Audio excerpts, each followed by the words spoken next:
muzika, su šokiais, su dainom, su viskuo. Na ir keletas žodžių apie mūsų lektorių. Šiandien mūsų lektorius yra gydytojas Sandor Gal. Lektorius yra gimęs Vengrijoje, Budapešte, ten ir pabaigė mokslus, padirbęs 4 metus smulkiųjų gyvūnų veterinaru. Gydytojas nusprendė išvykti į Jungtines Amerikos valstijas, į Indianapolį, kur ir tęsė savo karjerą. Ir, kaip matot, nuo 88-ųjų jis tai ir šiandien dar dirba tenais pat. Tai yra ypatingų atvejų, pavadinkime, centre, jis dirba pagrinde chirurgų ir kritinių atvejų gydytojų.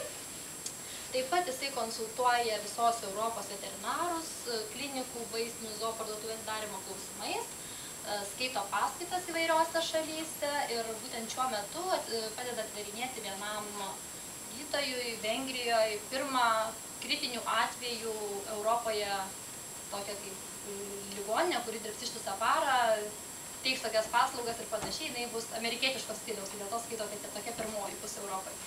Tai va, o pats gydytojas, kai pradėjo savo karjerą, jie aptarnavo apie 20, galbūt 30 klinikų. Jis taip pat dirba naktimis ir reiškiasi, tos 30 klinikų siunčia savo pacientus pas juos vienus. Tai šiandien dienai jie turi 100 tokių klinikų, kurios būtent siunčia pacientus į jų ligoninę visą parą. Taip pat ir linkime gero seminaro ir daugybės naujų idėjų, kas padės vystyti jūsų verslą. Ačiū!